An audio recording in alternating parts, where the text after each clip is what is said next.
يعيد مجددا عن طريق الكوري كواك. نقلات وتمريرة تصل الكرة إلى الدوسري في منتصف الملعب.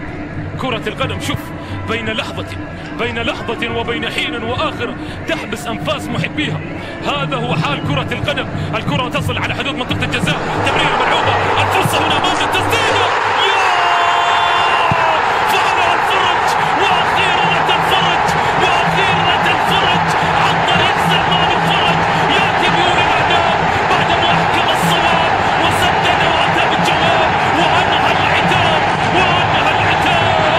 سلمان الفرج يضعها في المرمى ويطلق العنان لأفراح الهلال بهدف أول بعد أن طال الانتظار. يأتي بالسعادة ويهب السعادة للجماهير الهلالية بهدف أول. سلمان الفرج بعد أن طال الانتظار. شوف الكرة أمامنا، تمريرة ملعوبة، وجه الشمراني رسالة قال نجيبها وخلصنا، وفي سقف المرمى تعانق الكرة الشباب